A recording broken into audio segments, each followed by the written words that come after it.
Sakyamuni Buddha. Namo Buddha, Dhamma, and Sangha. Respected Mahasangha, respected Venerable Chen Fashi, Dhamma brothers and sisters, beyond participants in our Nguyên Thieu Dhamma English Club, very good afternoon. My name is New here. It's really honorable privilege and happy for me to be the moderator for the interactive talk and discussion today. So before starting our virtual meeting and dialogue, I would like to invite Honorable to put your palm together to recite the Buddha's name for 3 times in Pali language. May I request Venerable Thích Đồng Đắc to raise the voice first? Venerable, please. Namo tassa bhagavato arahato sama sambuddhassa. Namo tassa bhagavato arahato sama sambuddhassa. Namo tassa bhagavato arahato sama sambuddhassa.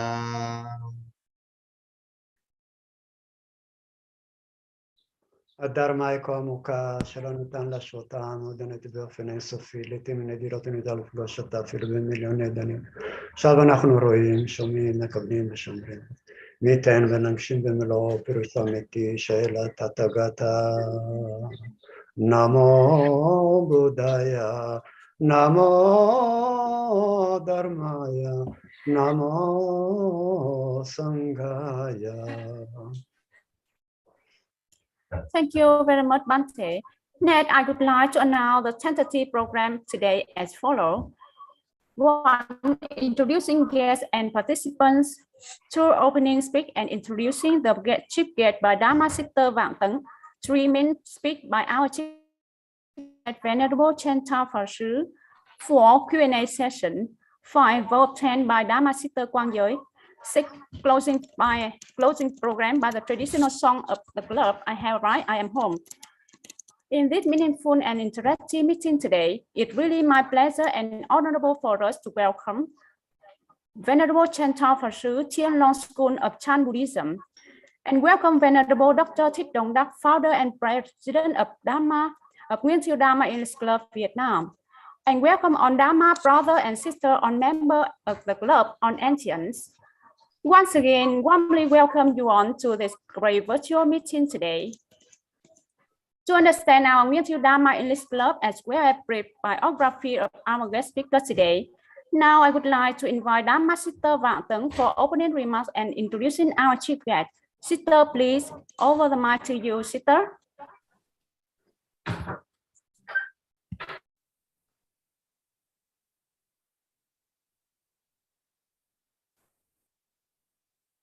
Sister Vạn Tấn, please unmute your mic.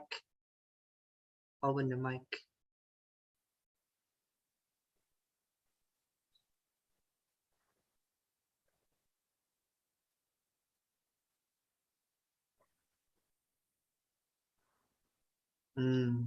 The sound is not coming.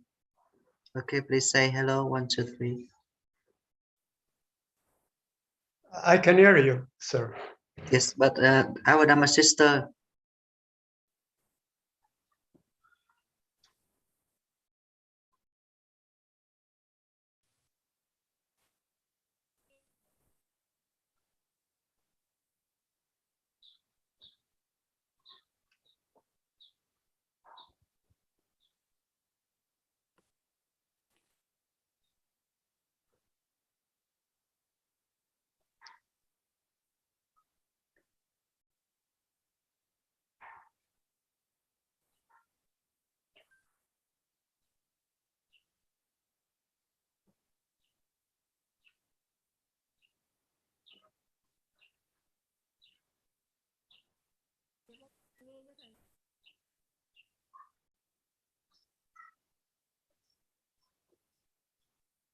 Dạ mô Phật thầy nghe cho thầy. Okay, now it's clear.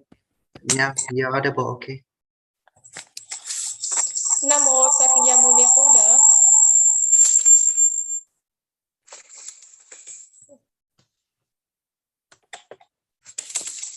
Namo Sakyamuni Buddha, Rebectic Mahasamra, Rebectic Venerable Chen Fashi, dear all members of the Greenfield Dhamma in the club, Dhamma brother and sister, very good afternoon to you all. First of all, I would like to take this opportunity to welcome Venerable Chen Fashi, Tian Law School of Chen Buddhism to our Greenfield Dhamma in the club, School of Buddhist Study, Vietnam.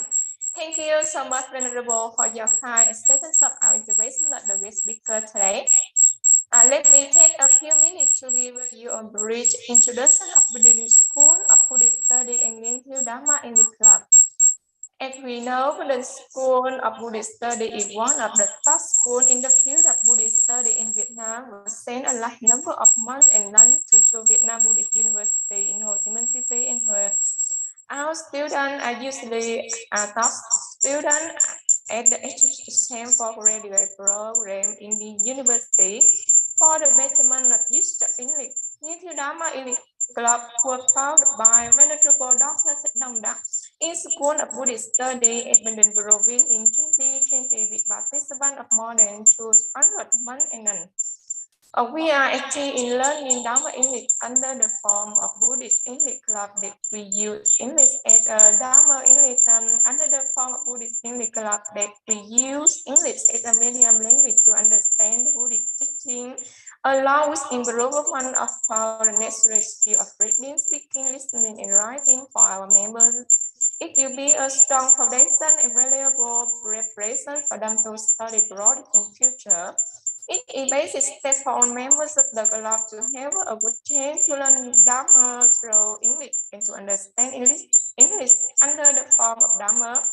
We will have a good approach to Brahmin teachers, speakers, scholars, teachers, and professors in the field of Buddhist study from different countries in different Buddhist traditions. Laos, Cambodia, Myanmar, Thailand, Sri Lanka, Indian, for Theravada tradition.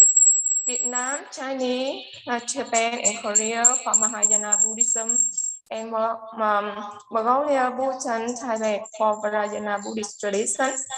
Today is our 29th dialogue with Venerable Chen Fashi in 2022 in the series weekly international meeting of the Greenfield Dhamma in the club Bandung School of Buddhist Study, Vietnam. It is with great pleasure Venerable Chen Fashi has accepted our invitation as guest speaker to have a talk with our 200 members of the club on the content of Dhamma English and Tenets of Buddhist traditions. Once again, thank you for joining us and welcome you, Venerable. Thank you. Thank you very much, Dhamma Sister Vạn Tấn. Now, may I request Venerable Chen Fashi, Tian Long School of Chan Buddhism in Israel to give your main speech on Dhamma English and Tenets of Buddhist tradition today. Over the mic to you, Venerable.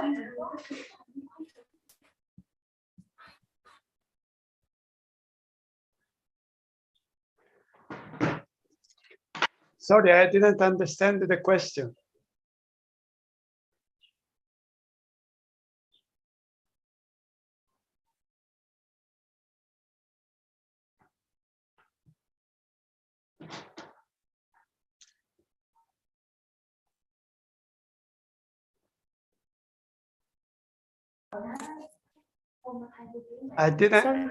Sorry, I didn't understand the question. Yes. Okay. Yeah, can you start with your presentation? Yes, okay. Namo Amitofo. Okay, I'm a Chan monk. I was ordained in China many years back. I'm almost 70 years old. Sorry, I put down my phone so that it will not disturb us. And at the moment, I live in Israel. I'm trying to teach Dharma. Yes. One of my requests of my master, Long Sintao Fashi, was to go to places where Dharma is not known and it's not available. So since my background, my family background was Jewish, Jewish. so I thought, yes, and I, as a child, as a small child, I was taught Hebrew and Aramaic. I'm fluent in these languages, and also in the religious and oral tradition of Judaism. I thought I can contribute explaining the teachings of Lord Buddha in their own language, in their own tradition. Because we are all Eastern. You know, Israel is an Eastern country. Our background is Eastern. So we're not like Europeans, you know, they look in the East for something, spirituality. We belong already to the East, a very old tradition. So I found during my lifetime that many teachings and tenets of Buddhism are compatible into the Jewish tradition. So you have to speak their own language. You have to speak heart to heart to them, not something different, something new, but something which was already, like Lord Buddha said before this eon, as Buddha Shakyamuni, he was already, you know, we can see in the Jatakas, Lord Buddha speaks about his previous lifetimes as a bodhisattva, etc.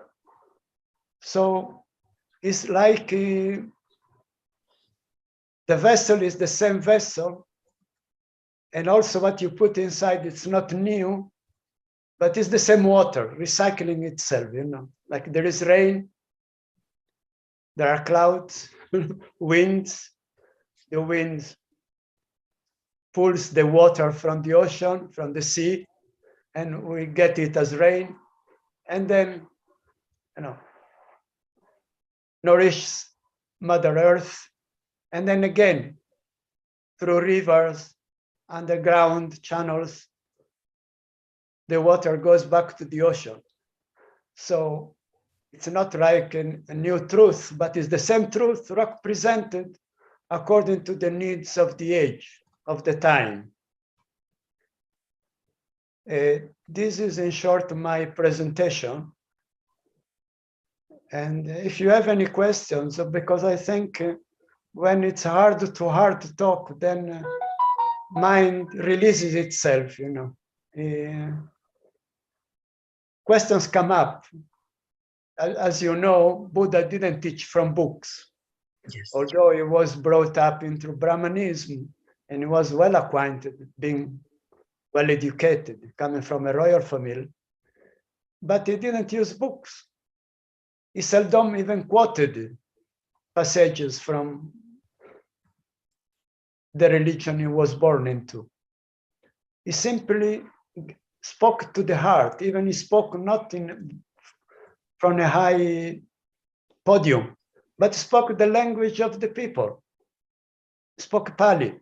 It was a common language. He didn't speak Sanskrit, which was the language of the elites, of the Brahmins, but he spoke the language that everyone could understand. So when he roamed about from village to village, from town to town, he adjusted himself to the minds, to the state of mind of the locals, irrespective of caste. He didn't believe in caste. He explained it very clearly that if a man is born from a Brahmin father and from a Kshatriya mother, it doesn't make him a Brahmin. He will be judged. He will be accepted according to his knowledge, his attitude. Well, that's in short what it's all about. So I am at your disposal. Again, I have to be sorry because I'm not so much acquainted with this Zoom. It's the first time actually. So I got some instructions. Yes. So please correct me if you see something wrong, because I'm old-fashioned, let's say.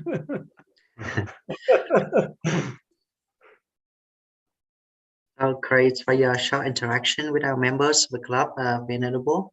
Now we come to the Q&A sections, but first I would like to invite our moderator, New Hill, to summarize.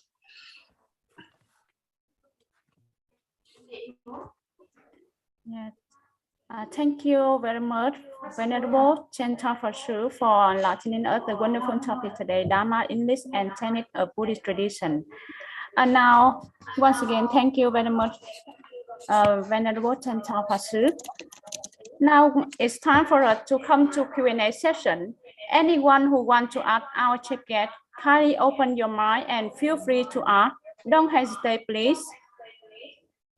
On question are warmly welcome in this session. Please.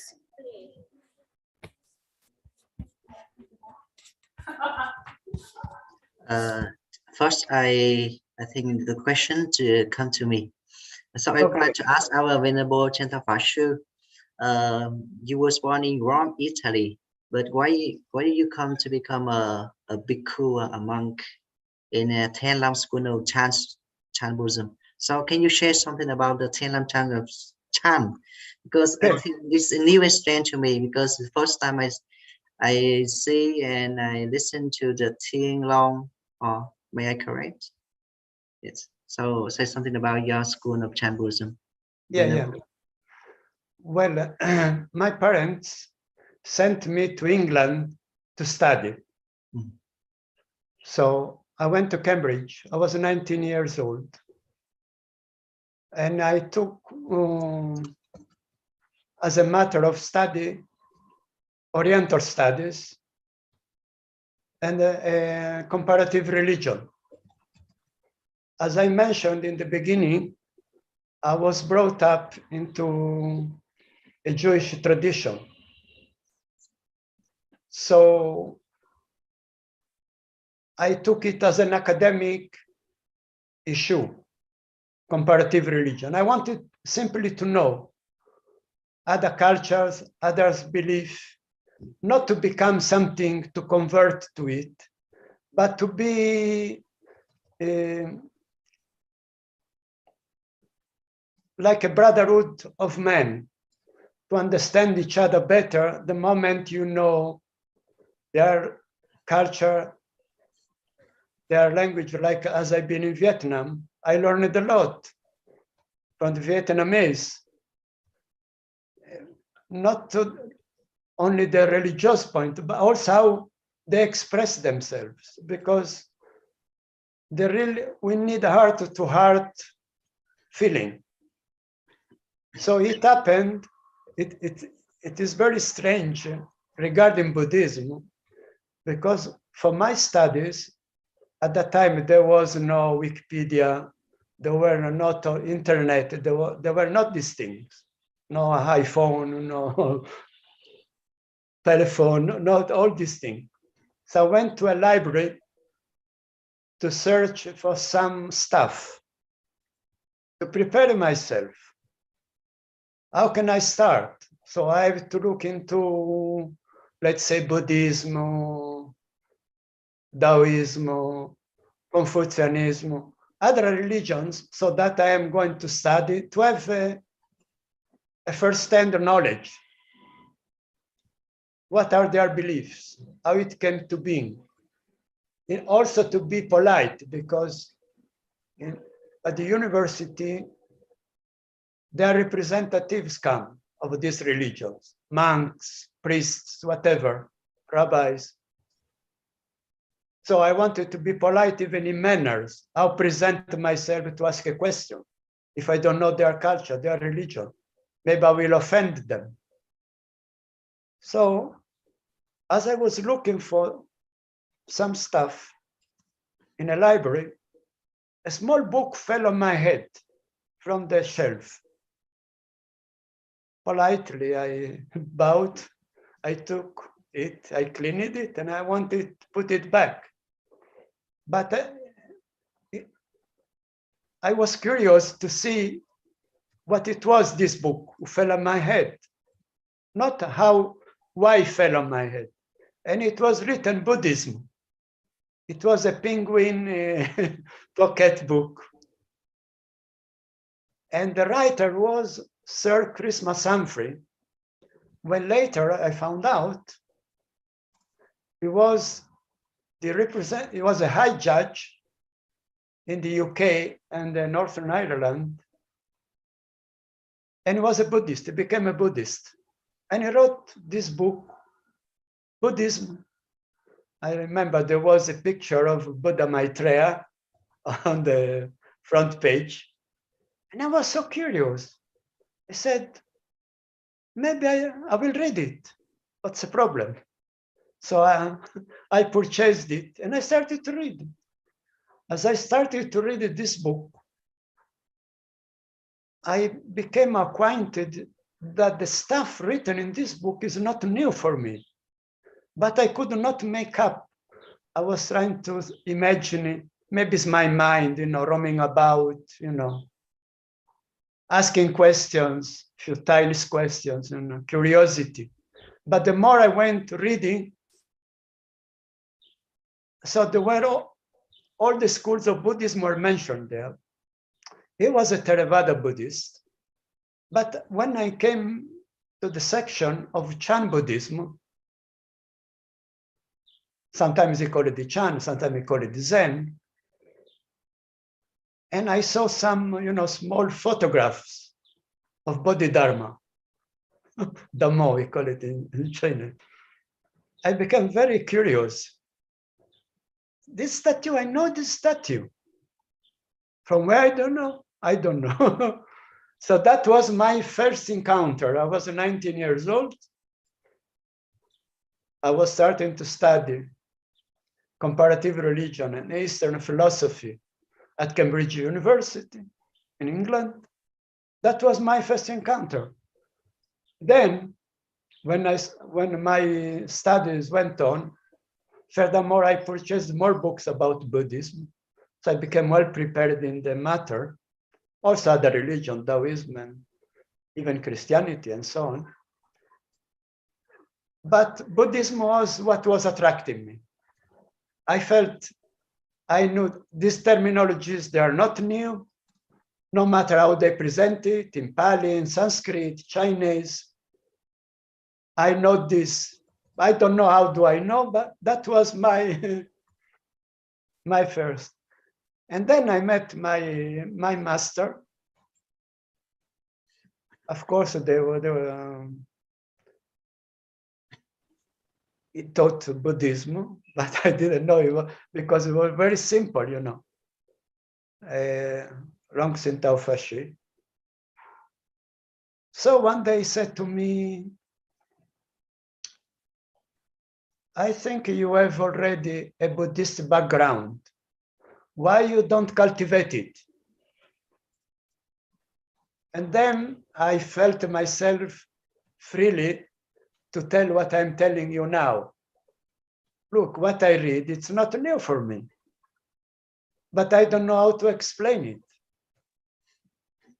I have no words, it's beyond my imagination. But I hear you talking about Buddhism. I see iconography, Buddhist iconography, statues, paintings, tankas, whatever, manuscripts written in Sanskrit, in Chinese, whatever. I know this. So that was the start. Then eventually, I went to India. At that time, it was difficult to get visa to China. China was very much closed. So that was the start. Then first India, then going to China. And till 2 years later, I took the precepts. No. Of course, not all at once, but I can't recall now in sessions, but Even when they saw me in China, they went to the Habot and told, this man is not a Westerner. And they told him, no, he's from Eastern culture. He belongs to a Jewish background.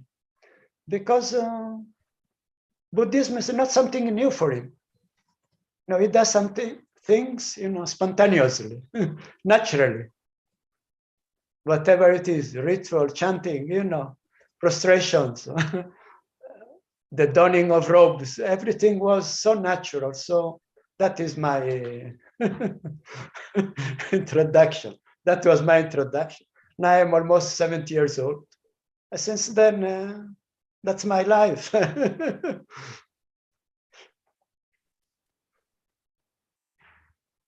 I was also recognized by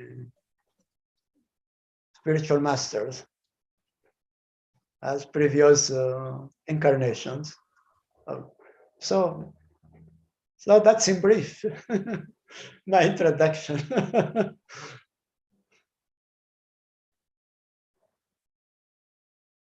That sounds great. Interesting to hear your story, Venerable. Like I said before, it's like the rain, it comes from the sea, goes back to the sea. No matter how, has to go through rocks, earth, underground rivers, but we are recycling ourselves.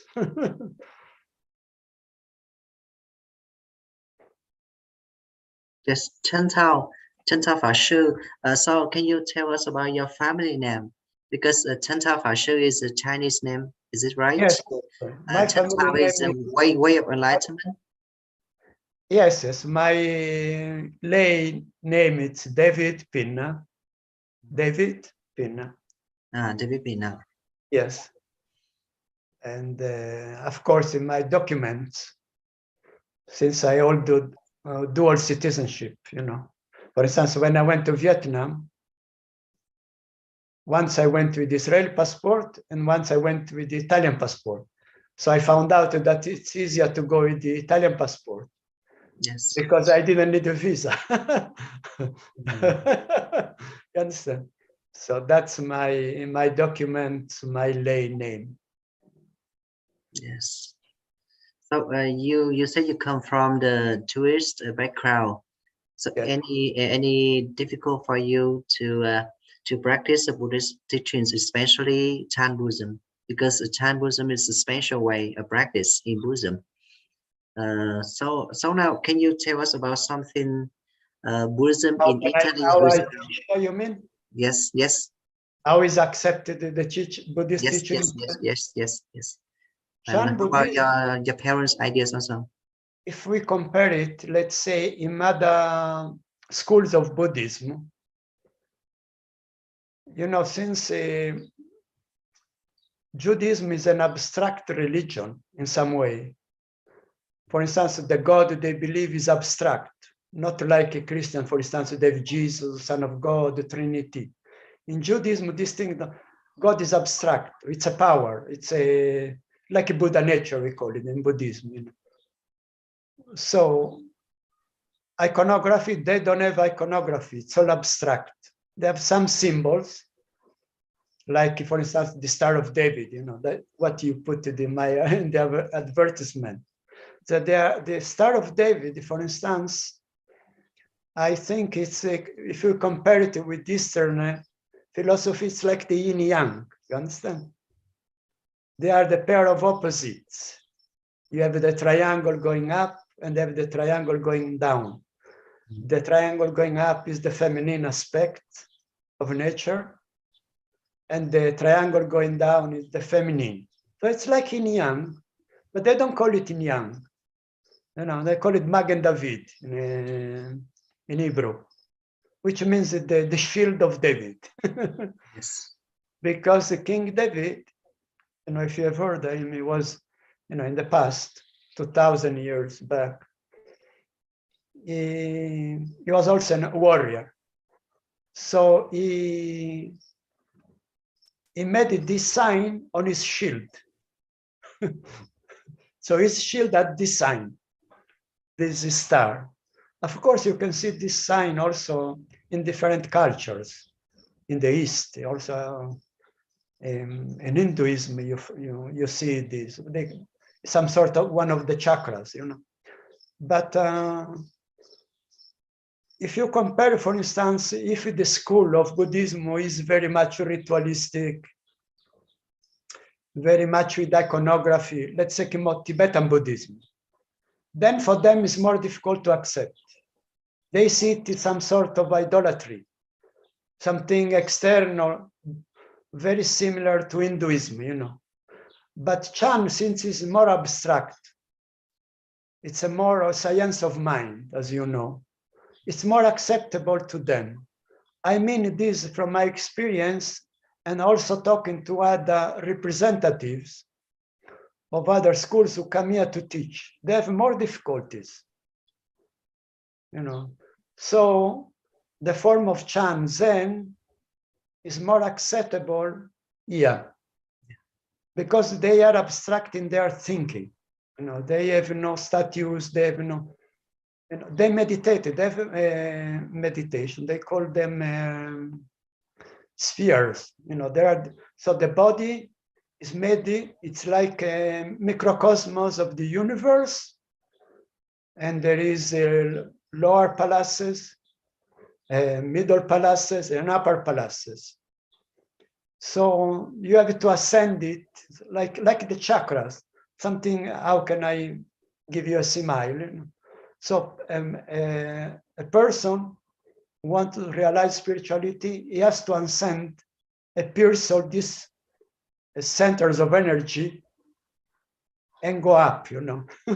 Yeah. Like you have the middle channel, if you know, if you're acquainted with the, you know, Hinduism, they call the Shukumana or Sukuman Nadi, you know, these nadis, these channels, you know, that the energy flows, similar like the Qin Chinese iconography, you know. So you have these channels, very much similar, you know. So when you speak to them and use their terminologies, you teach Buddhism, but you use, like Buddha, you use the Sanskrit and Pali terminologies, but like karma, dharma, they were already in use, you know. He didn't invent new, because if he invented, oh, you are bringing a new religion. So he spoke with their own languages. Like in China, when Buddhism came to China, Bodhidharma brought Buddhism to China, he kept quiet for 9 years. Till someone, you know, had to learn Chinese, he had to speak in their own language. Even the way of dressing, they had in the future, eventually to adopt like the dress of, you know, Taoist priests and royals, you know. Even the temple, they were constructed on royal patronage, so they had even the architecture of these places, you know, this temple, Taoist temples, royal palaces, and till to this day. So you cannot, if you want to bring, let's say, Buddhism like the ancients, like Theravada Buddhism, let's say, it will be very difficult here to accept. The orthodox way, you know, that they are not flexible to enter their minds, you know. You have to speak, as I said, speak their own language, adapt it to their culture, even use some terminologies which are parallel. For instance, rebirth. So it's easy because there is something similar in Hebrew. Yeah, there is no the word reincarnation. Is exactly rebirth. So it's very easy because you don't bring a new word from other culture. Yes, that's how it goes, more or less. Okay, thank you so much for answering our questions. Available. Now we come to the Q&A sessions from our students, from members. Yeah. Any questions? Please raise a hand and ask our chief guest today. Raise your hand, Tomo.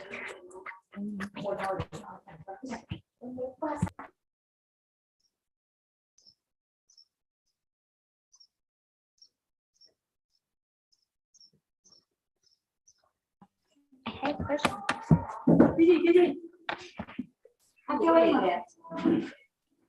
Thank you, Venerable. I have a question for you. You say that you study Buddhism in a university. Can you share with us what are standard knowledge of Buddhism you study in university help you to cultivate Buddhism? Yeah. Yes. Can you hear me? Yes, yes, I heard your question. You want me to answer? You want me to answer? I understood your question. You Yes. want me to answer? Yes. Can Okay. you? Yes. Well, at the university, it was not a school of Buddhism. It was a materia of comparative religion. That means, let's say, that in a day you had different representatives of different religions. As I mentioned in the beginning, it was an academic study. It was not a Buddhist school or a temple with monks. Although the teachers, as I mentioned, my master, Srilong Shintao Fashi, he was a monk. He was a master. So the study was academic. The Buddhism, it was not understood by the students in a spiritual way. It was understood in an academic way. They wanted to be acknowledged, and then they had to present the examens. What do you know about Buddhism? What do you know about Taoism? What do you know about Confucianism, etc.? But as I mentioned before, Buddhism became for me not an academic, although it was academic. And after, let's say, we had 1 hour of Buddhist teaching, then we had 1 hour, let's say, or 40 minutes of Taoist teaching. So when after Buddhism, if the next was, let's say, Taoism or Confucianism or Christianity, for me it was academic. It didn't speak to me to the heart. I grasped it intellectually. I memorized it. I made my homework, and I presented my examinations. But even at the same time, I started to do meditation, because as I mentioned, my master recognized me, that I'm not an ordinary student like the other student. Of course, in the class, I don't remember now, maybe we were 70, 80 students, let's say, at each session. For the others, they even used to, after the sessions or the recreation, what they call it in England, tea time, they used to laugh about Buddhism. And I kept quiet, because for me it was hurting. At the time, of course, I was not enlightened. I was not acquainted. I could not confront anyone. So for me, it was much more. It penetrated my being, my mind. So that how it worked, the study of comparative religion. As I mentioned, 2 years after, then I started to travel to India and then China, and taking precepts. It was gradually, not all at once, I became a Buddhist. Of course, I had also the problem, the family problem. I had to explain my choices.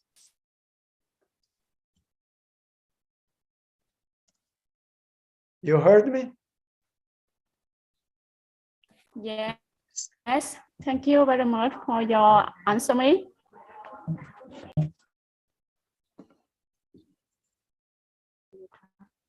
Now I would like to invite Dhamma brother Quảng Đạt. Can you ask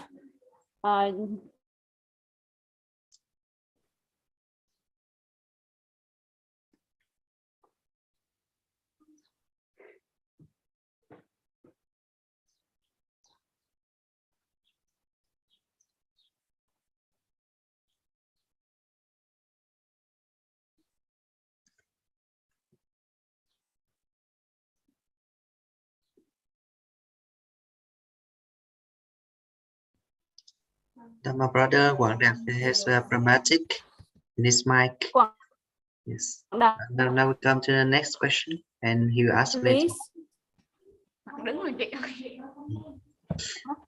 Venerable, Thiên Long School of Chan Buddhism, is there any link or connection to the lineage of Buddha Dhamma, or just a modern lineage of the Chan Buddhism? Can you share something about the Thiên Long School of Chan Buddhism? Tianlong was called by master. My master called it Tianlong. Tianlong means the heavenly dragon in Chinese, if you're not Chinese. So that's the meaning. So he called it, that is just a name. The essence of Chan is the same. From Buddha Shakyamuni all the way, Mahakashyapa, all the way to Bodhidharma, Wineng, the lineage is the same. But the presentation of Chan, as I told you, Chan is not an academic or orthodox school. It flows, So it adapts itself, where it goes, it adapts itself to the minds of people. That's why it's called a science of mind. It's not a bookish knowledge or taking of precepts, which there are, these things there are. But it's not, it's like a lineage outside the scriptures, not putting aside the scriptures, but outside it means it's heart to heart. It's the transmission, we call it the transmission of the lamp. By the way, there is also a parallel in Judaism with the mystic Judaism. They call it Kabbalah. They call it Mavara Menorah. That means it's also the same word, exactly. Menorah means lamp. Mavar means transmission. So transmission of the lamp.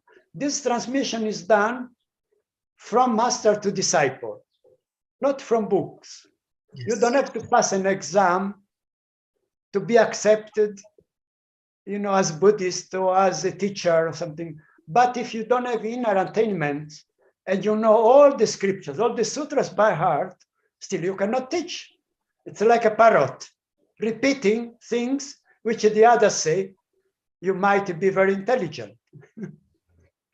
For instance, the sixth patriarch, Wineng, he was an alphabet. So some very erudite monks and nuns used to come to him and used to ask questions. And he said, I don't know. They said, how is that you don't know? You're a master. They said, can you please read it for me? It is, for instance, from the Shurangama Sutra, Alankavatara Sutra. Can you please read me the passage and then I will elaborate on it. So that's the way of Chan. That's my education that I had. Now I'm getting old. I'm not starting to go to other schools. But I respect everyone, also when there are these Vesaka meetings, even I intermingle with everyone. We never argue or something. But everyone has his own, once, I recall it now, my master asked an Englishman, gentleman. He was very academic, very intelligent. So he wanted answers that he would understand. And when my master used to say that Buddhism, the essence of Buddhism cannot be intellectual, because even Buddha at the end said he didn't teach anything.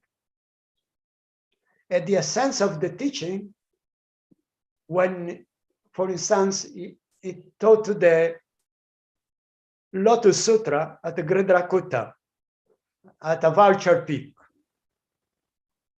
So people came from different walks of life, sometimes walking months, days, to attend that teaching. When they arrived and Buddha sat down, he didn't say a word. So the people were wondering why the master is not speaking, why is he not teaching. Only Kashyapa understood it. When the Buddha lifted a flower, Mandarava flower, he laughed, because that was the essence of Dharma. It's beyond words. Of course, we need words, like we are talking now. But the essence, the teachings itself, what I got, that was from master to disciple. Of course, we read, we studied all the sutras, Mahayana Sutra, all the sutras we accept, all the teachings of Buddha we accept. We studied them. But you cannot, like you say, a lot of talking or reading about water. But a thirst person, what he needs is that liquid to drink. If he doesn't get that, he will remain thirsty. No matter how you talk about water, CO and all these components, how is it formed? You understand this teaching.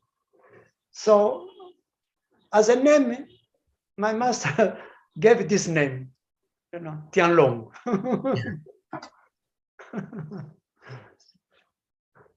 Tianlong Song, they call it, the school of China. Thank you. Thank you so much. It's interesting story, and also the wonderful school of Chan Buddhism. I think it's very suitable and acceptable to them. I think even for our days mind, people have no patience. Even when I write something on my Facebook page, people requested me to write short passages, because I said I have no time. But between my breaks at work, if it's short, I read it. So I put short sentences, short. That's great, Venerable. Now, moderator, you here? Are you there? Yes, okay.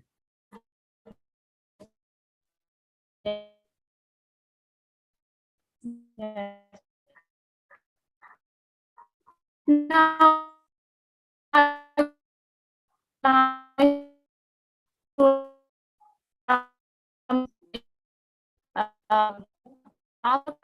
can you ask guest speaker?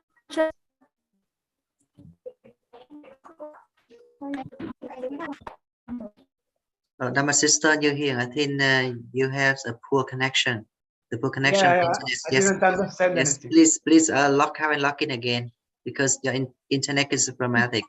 Now I would like to invite Dhamma brother Wang Dat. Are you ready? Wang Dat, are you ready? Yes. Okay, I'm please, here. Yes, please ask our guest speaker. No. Chú hiểu ý rồi, nghiêng rồi, thiên quan rồi, giơ tay hết rồi.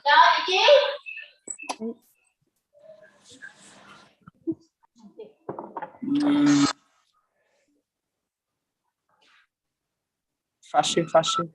Khách mời của mình tính gì con quên mất rồi ạ? Chen Tao Fashi. Chen Tao Fashi, yes. You can just call me Fashi, it's okay. Yes, Usually Fashi. A great master, yes.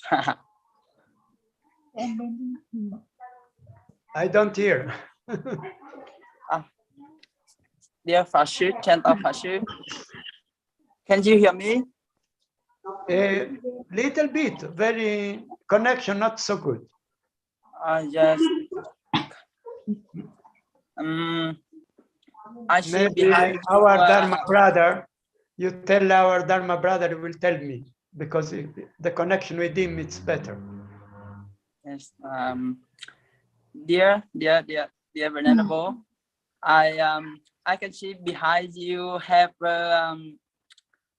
Avalokitevara image, Yeah, Guanyin. right? Yes. I think you have you know about Avalokiteshvara mantra. Yes. Namo Guanxin Pusa. Yes. No. Mani ba me hum. Yes, this Tibetans they use in Sanskrit, like the Tibetans, they use it. Om Mani Padme Hum, they call it. But in Sanskrit is Om Mani Padme Hum.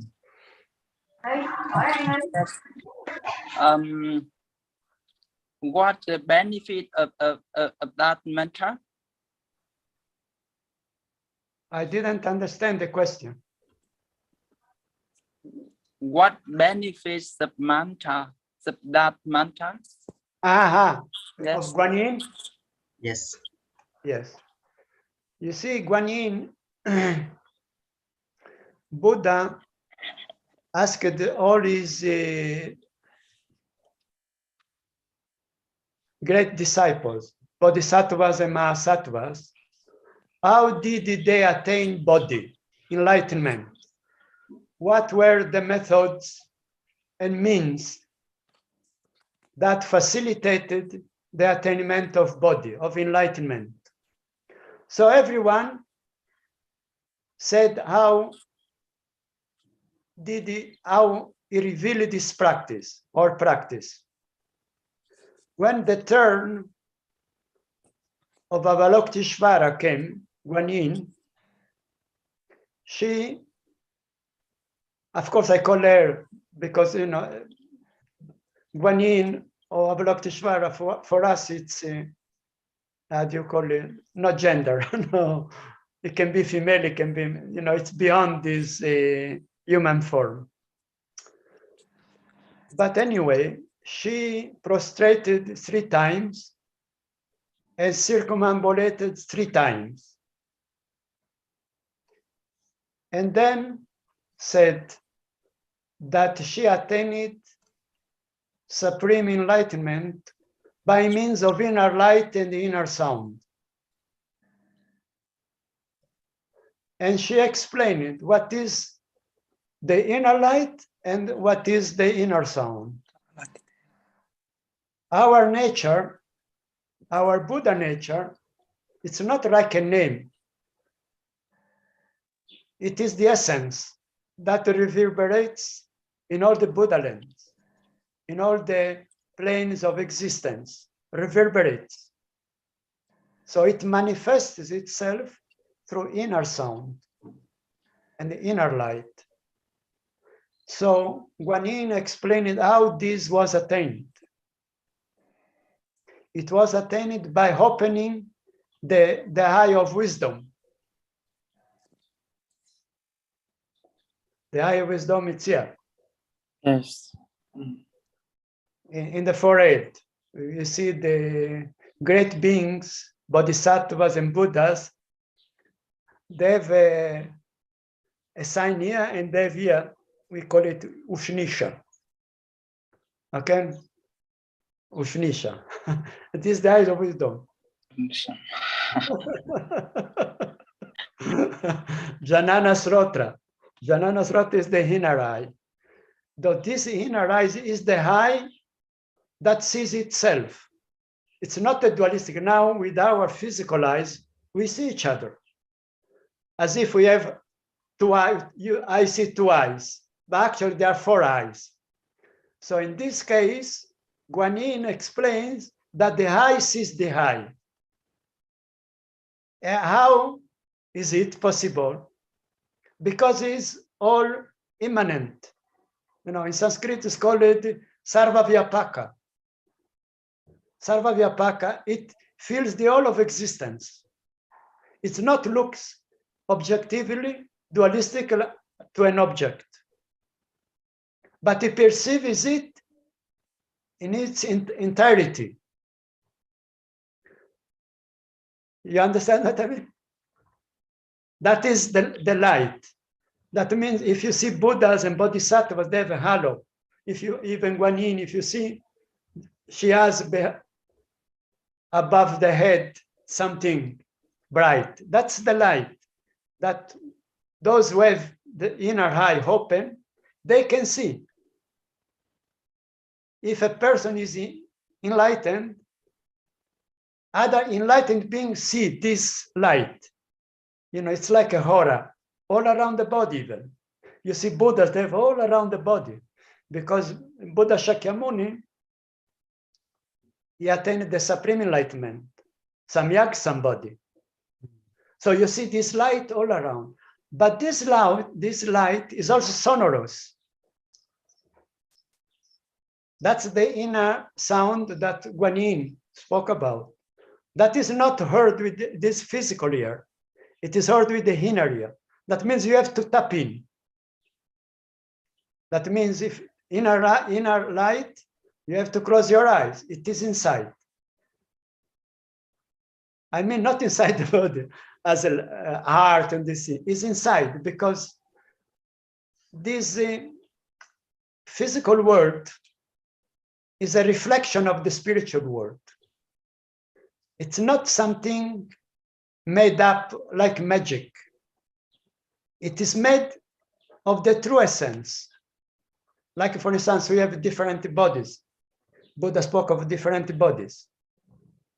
So it's like, for instance, if you want to go to the moon, you have to wear some suit because there is no oxygen there.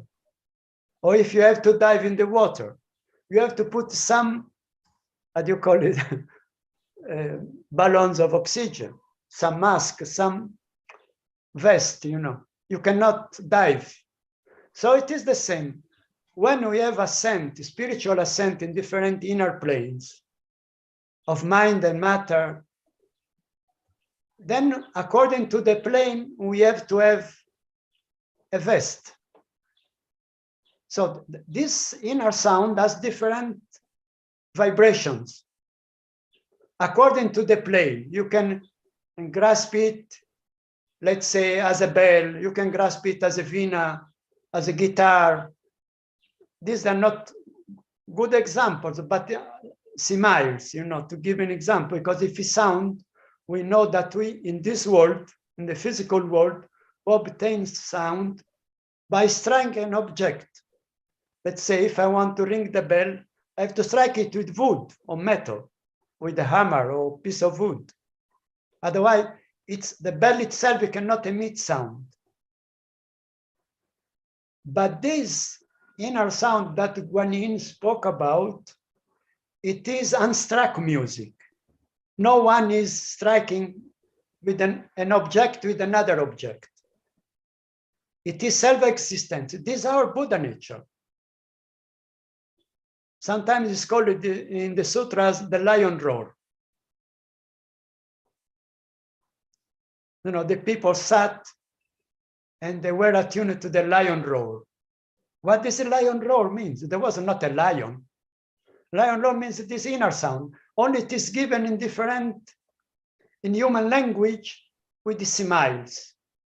Because as Buddha said at the end of his life that he didn't teach anything. So how is it that we have all these Nikayas, all these sutras, Mahayana, Theravada? So, and it is written, Ananda said, thus have I heard. That is a fact, that this teaching was given at such and such a year, at such and such time, in such and such place. That means it is authentic. We believe it is authentic. The transmission was then done till to this day. So this is what Guanyin said, that she attained supreme enlightenment, Samyak Sambodhi, of Bodhisattva, because he was a Buddha. The thing, the difference is that a Bodhisattva doesn't enter Nirvana because he takes the vows. The Bodhisattva vows of helping other sentient beings. They come back, not for themselves. They already attained their attainment. So this is the expression of the highest method to attain enlightenment. Of course, to get this method, you need a master.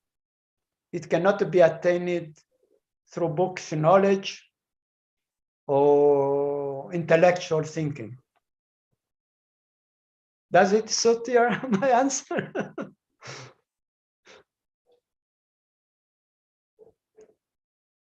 Yes, I think that's a wonderful answer, sir.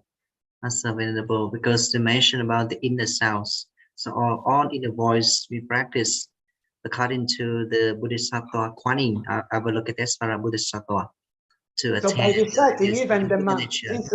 let's say we are not connected to this inner light and the inner sound yet. We are on the path of Bodhisattva. But by reciting Namo Guanxi Impusa, or our friend said Om Mani Padme Hum. Yeah. It is the same, because the important thing is the where your attention is fronted. For instance, if I'm talking to you and I can hear different sound, cars outside or some noises, my attention should be to our conversation. So it is the same, to attune, you know. But these are actually what Guan Yin, I want to emphasize, said, it is not peculiar to Buddhism. You can find also these different masters, different religions speaking about it, but they only read it, they don't understand it. For instance, when I studied at the university, as I said, the Christianity, once a priest said to me, you don't understand what I'm teaching because you were born Jewish. So I said, Venerable, Your Eminence, I think that Christianity, if I'm not wrong, came from Judaism. So at least, you know, some knowledge I have, but I think you don't understand what you are teaching, because, and then I gave him an example. And I said to him in Hebrew, I said to him, Bereshit haya davar, ve'adavar haya im Elohim, ve'adavar haya Elohim. That means, in the beginning there was the Word, and the Word was with God, and the Word was God. Do you understand the meaning? I said. He said, no. I said, and this adavar, the Word, that is the sound. In the beginning there was the sound, and the sound was with God, and the sound was not something else, was God itself. So I call it the Word. Even the Muslims, there is a, when also it was a material, the Sufi, there is a school is called Sufi. They are mystic. So they call it Kalima. This is Kalima, it means word. So these great beings in Islam, they attained some sort of enlightenment by reciting, you know, and attuning themselves to this Kalima, to this word. Even in the Hindus, they call it Shabda. Shabd. It's written in the Vedas. It's written Paramatma Hekehe, Shabda Hekehe. So it means God is no other than sound. So so we are talking about the same thing.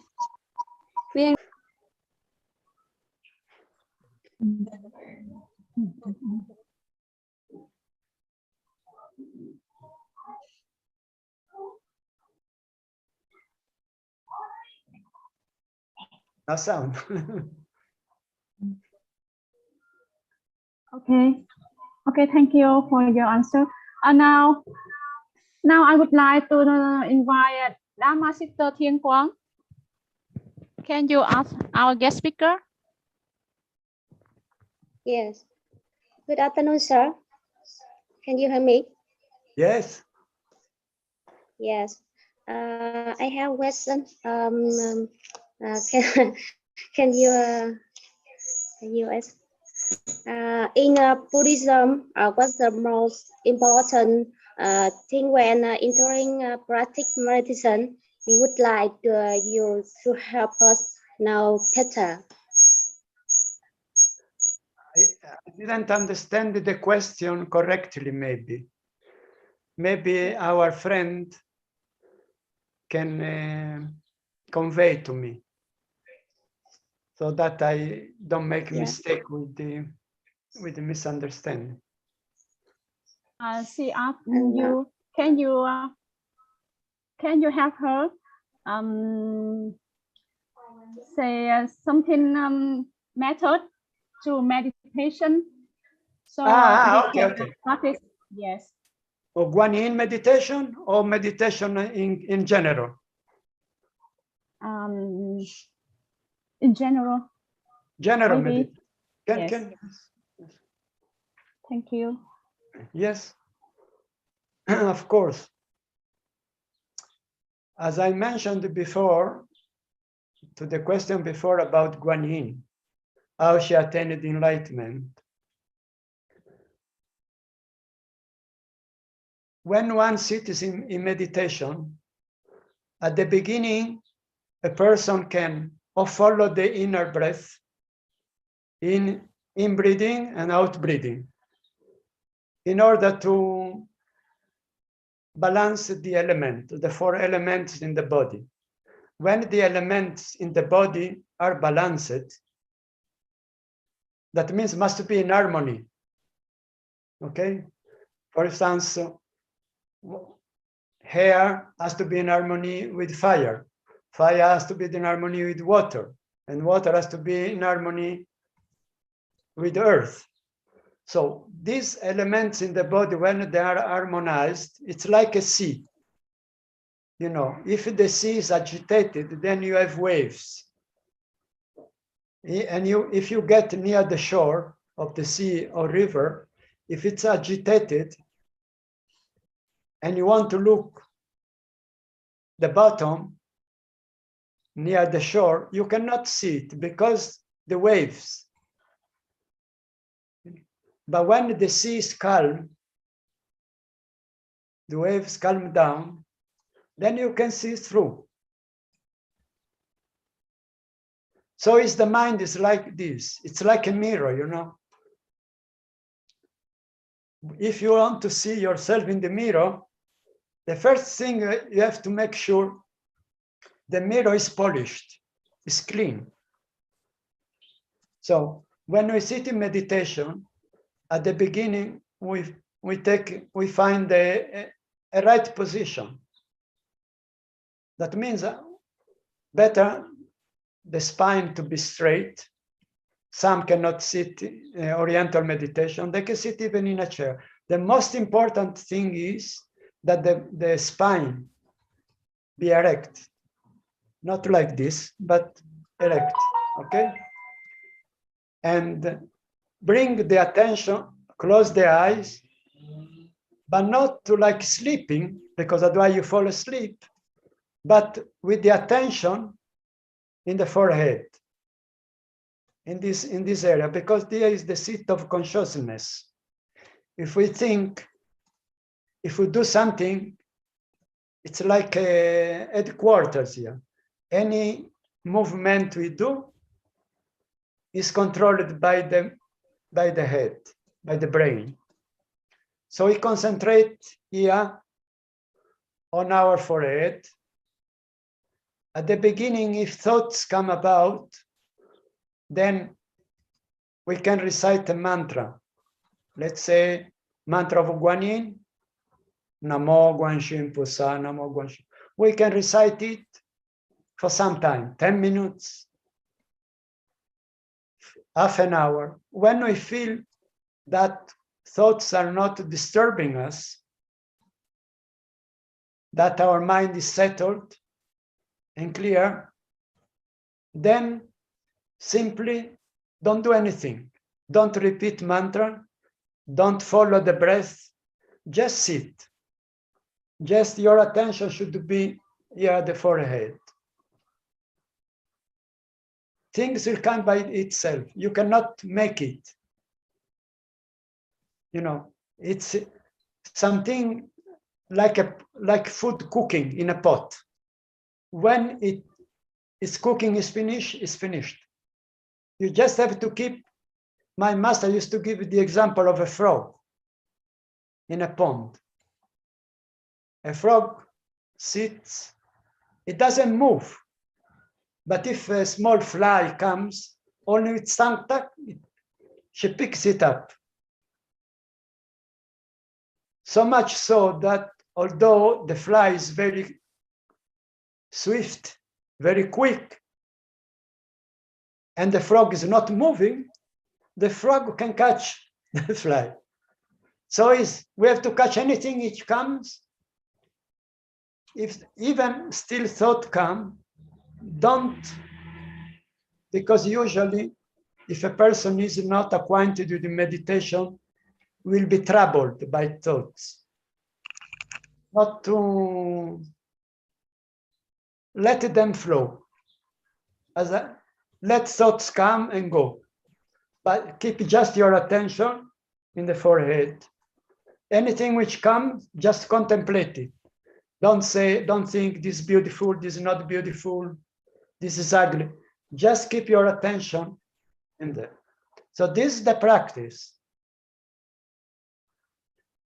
Furthermore, if a person wants to get more acquainted, then you need a master. The master must be a physical master, not Guanyin. In this case, an enlightened master, a living master. Because if we are sick, we go to a doctor. Although Socrates, he was the inventor of modern medicine, Socrates, he won't help me. So in Chan, we say, you need a living Buddha. You see, even in Tibetan Buddhism, they have these lamas. They have Karmapa, they have Dalai Lama, they have Geshes.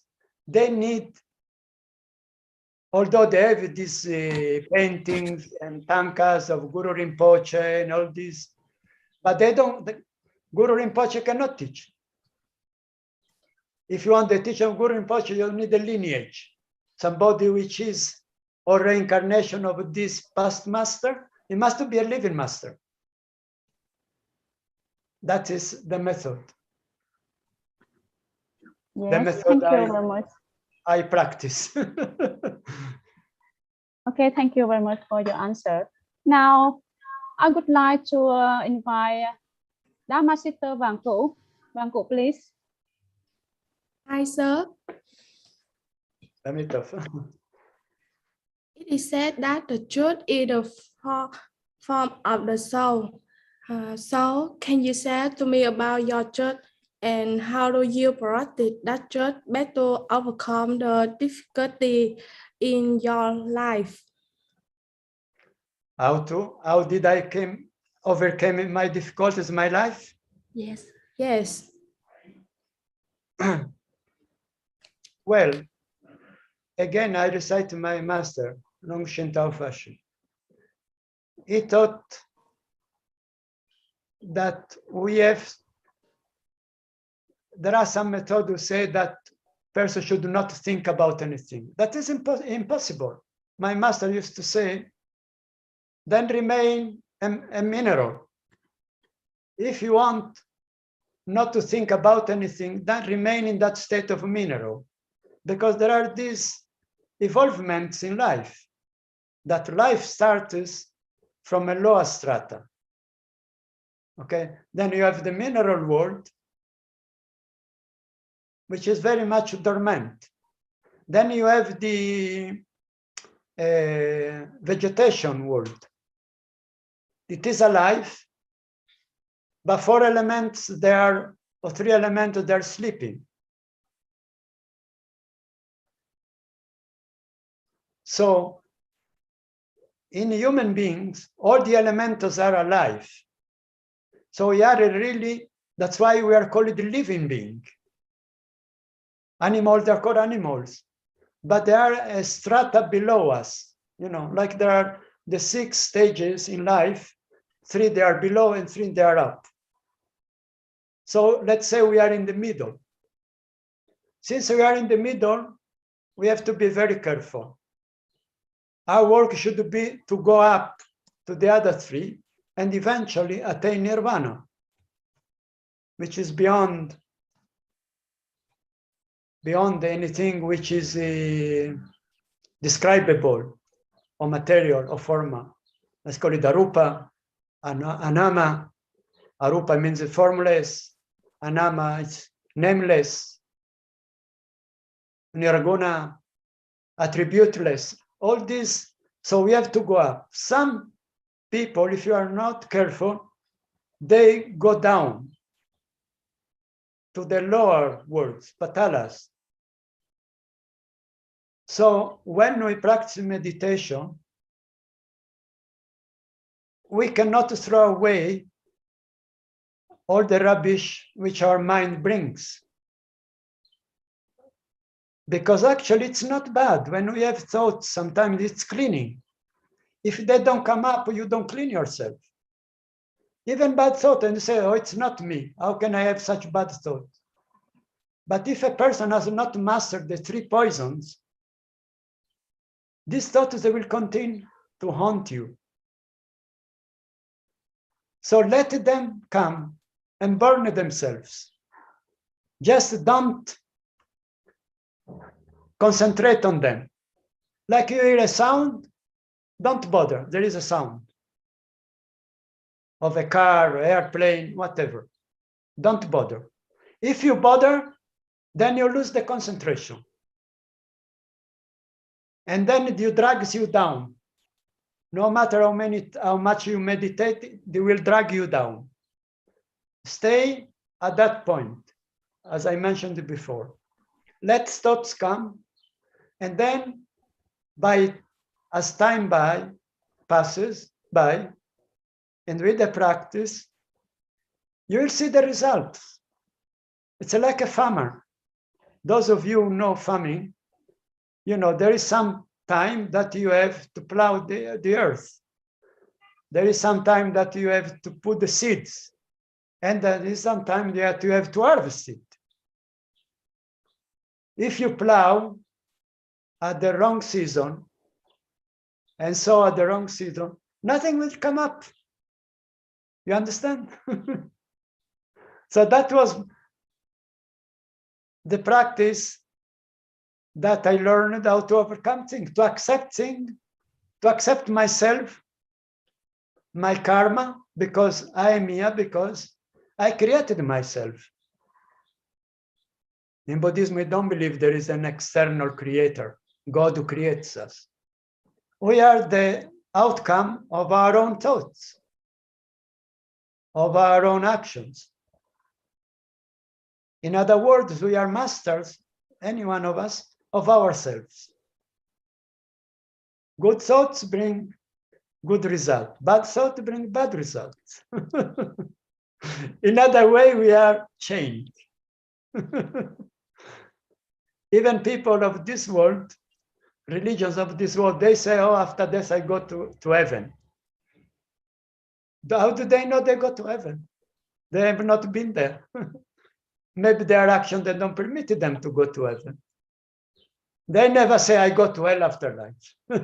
They're all sure, because they believe in some religion, you know, some God, some Jesus, Allah, whatever. They think, we Buddhists never say, we believe in Buddha, I go to Nirvana. There is no such belief in Buddhism. You understand? Yes, thank you very much for your interesting answer. Now, may I invite Chen, please? Yes, dear Venerable, I have a question for you now. What is karma ripening, and I want to do when falling in karma ripening? I didn't understand the question. Can you repeat it slowly, please? Yes. What is karma ripening? Karma ripening, and I want to do karma ripening. Yes, and Okay. I want to do when falling. What to do when falling in karma ripening? When we fall down from right karma? Yes. Well, a child, when he learns to walk, he falls down, right? Many times. he also gets some bruises on his knees. But by doing that, he learns how to walk. If his parents hold him or her in the hands all the time, he will not learn how to walk. So it is the same thing. We should not be disappointed if, when we practice in Chan, we say, just practice. When you eat, just eat. When you take a shower, just take a shower. When you walk, just walk. If you want to do things at the same time, when you sleep, you are asleep. You cannot be asleep and awake at the same time. So let's say that half of our lives we are asleep, right? More or less. Ordinary beings. Let's say a person lives, let's say 80 years, 40 years he sleeps. He's unconscious, not aware of what he's doing. He's dreaming maybe, I don't know. So our life actually said he lived 80 years old. My master used to say, no, he lived 40 years. No, he lived 80 years. He used to say, no, 40 years. So when we fall down, we just get up and walk. Most people fall down. Why? It's like a man climbing a mountain. You almost reach the top. Also, this is too high, it's very difficult. So he decides to go back. The other one said, okay, I did all this effort. I will continue and reach the top of the mountain. That's the way you should practice. You understand? This is the way. There is no other way. Thank you very much. Thank you very much for your answer. Now, I would like to invite Nhung Tư, please.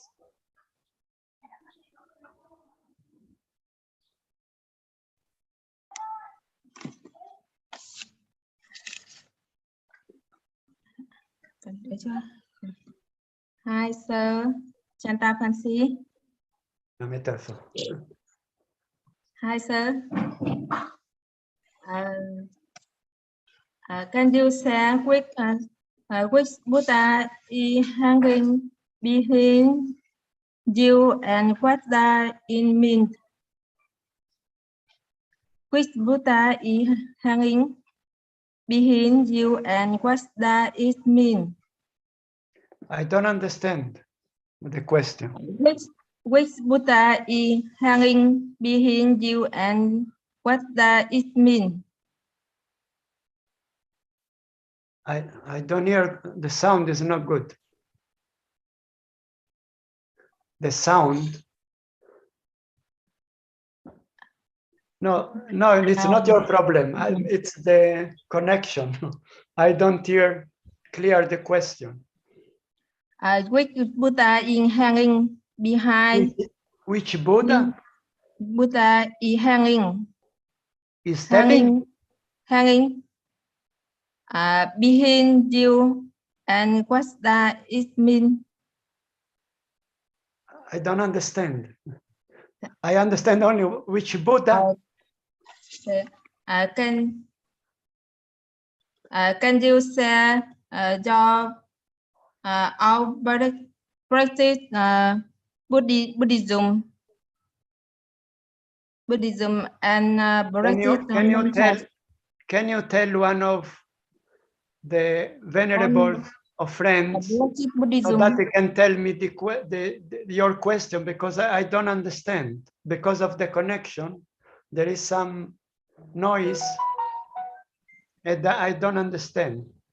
Can you tell to one of, if someone understood it, can tell me, because I don't understand. Yes. Ms. Nhung Tư, can you write your question in the chat book? Can you? Thank you yes. so much. Now I would like to invite Dhamma Sister Han Nghiêm. Han Nghiêm, please. Yes. Hi, sir. Can you define your emotions when you fight with contrary circumstances and how to transform it? How to transform emotions or how to overcome emotions? Yes. How to overcome emotions? How to overcome emotions? Or how to master emotions? Yes. I think I understand your question. Yes, sir. Yeah. Okay. You see, emotions are based on our actions. For instance, what we do during the day. Let's say when you rest, all these emotions, they bump up, they come out and disturbs our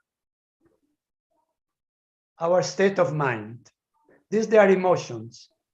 But when you understand that these emotions have no root, then you can overcome them. Let's say a bad thought comes to you and you say, this is not me. How can this thought came to me? But it actually, these are emotions because there is no root. It's like a dream. In dream, we dream a lot of things, but most of the dreams, ordinary dreams, are based on emotions. Sorry. On things we have experienced during the day or in past time, during years. They come up. As I mentioned before, we don't have to cultivate them. Let them be there, okay? These are emotions. So there is something antidote to that. Let's say bad thought comes, contradict it with a good thought. For instance, when you are sad, think of something happy. For instance, Buddha used to teach his disciples what is impermanence. So he was asked, how can we cultivate impermanence, like emotions, and know that everything is impermanent? So he told them that it's good to go to a churning ground where they used to burn the bodies, you know, cremate the bodies, or a cemetery where they used to bury people, and meditate there. But that's not enough. He requests to do it at night. Usually people, they are afraid, and emotions at night in darkness, they're very frightening. So can you imagine when we are in the dark, we are afraid because we don't see anything. If we touch something, let's say a rope, we can mistake it for a snake. Although, and we become paralyzed. But if someone lights a light, then you see it's a rope. So emotions are like that.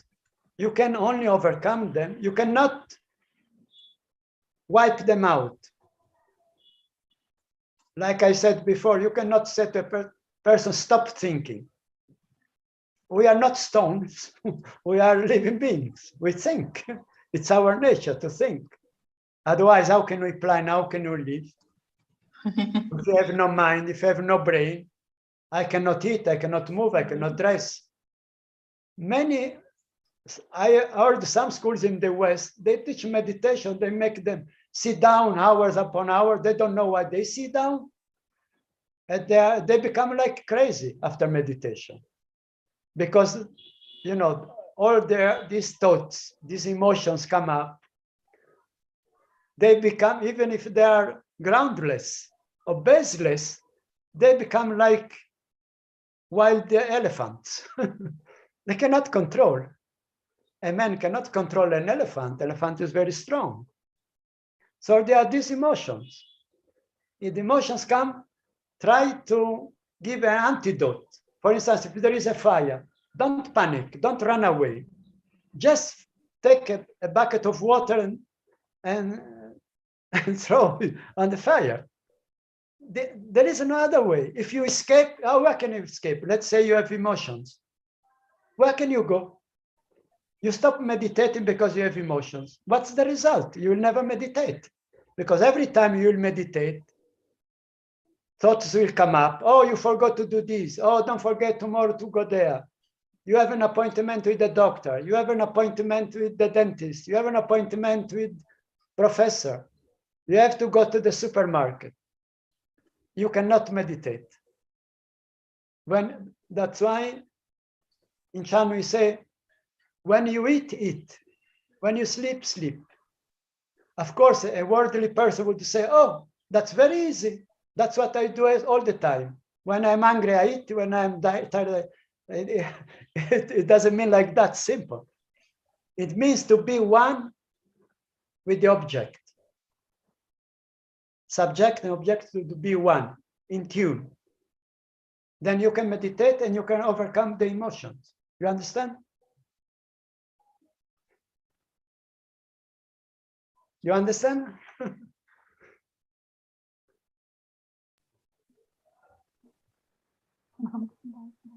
Thank you.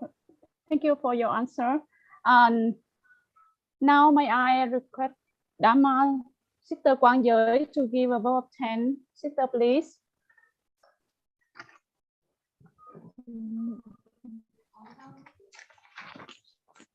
Namo Sakyamuni Buddha, the all participants. I'm going to offer for obtain to our speaker and participant. First of all, we are very pleased to receive encouragement and instruction about Venerable Dr. Thích Đồng Thanh, Resident School of Buddhist Study, of coaching members and teachers to fortify the love in the field of Buddhist study.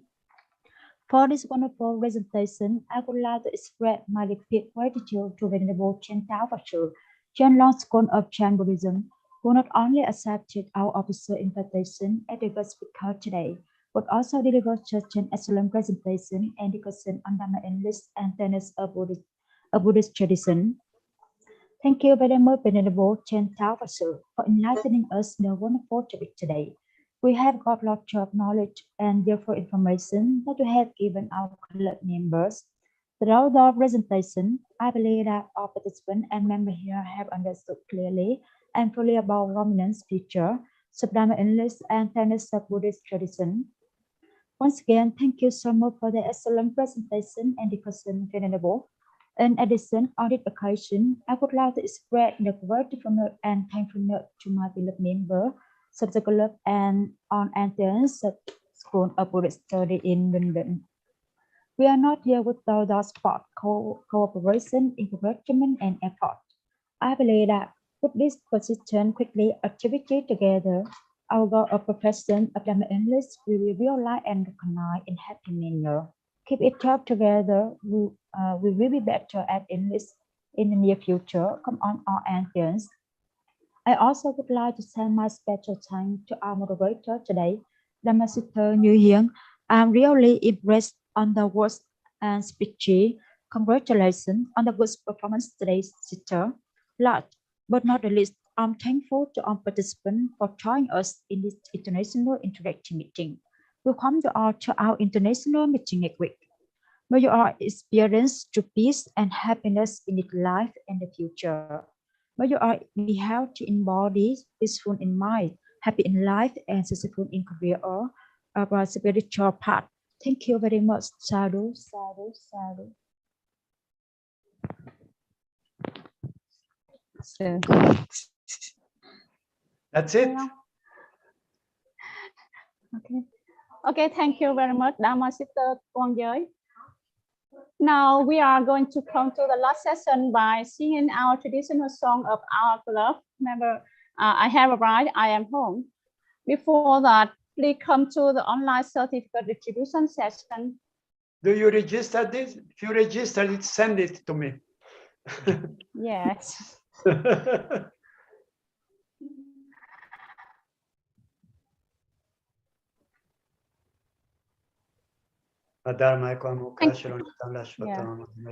Thank you very much, honor members of the club, for taking a moment of your precious time to join the club today. First,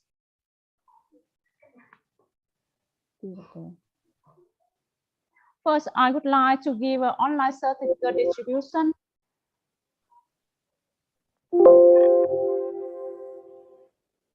הדרמה יקומו שלא ניתן להשוואתם, מודנת באופן אינסופי, לעתים נדירות נטל לפגוש אותה אפילו במיליוני דנים. עכשיו אנחנו רואים, שומעים, מקבלים ושומרים, ונותן להגשים במלואו פירושו מפי שאלת הדבר. Okay? I would like, yes.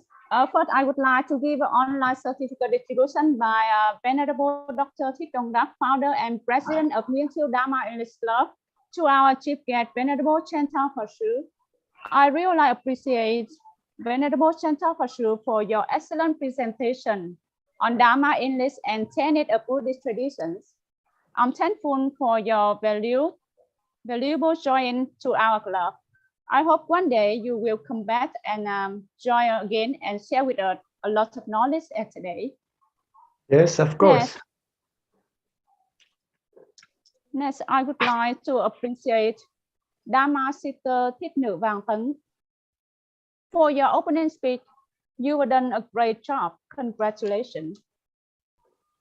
And I would like to appreciate Dhamma Sister Thích Nữ Quang Giới for your vote of thanks. Thank you and congratulations on your good performance today.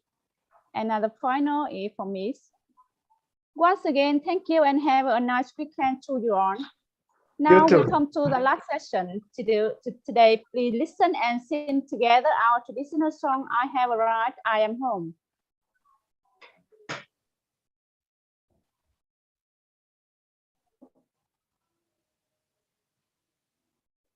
I am home in the here and in the now. I have arrived, I am home in the here and in the now. I am solid, I am free. I am solid, I am free. In the ultimate I dwell. In the ultimate I dwell. I have arrived.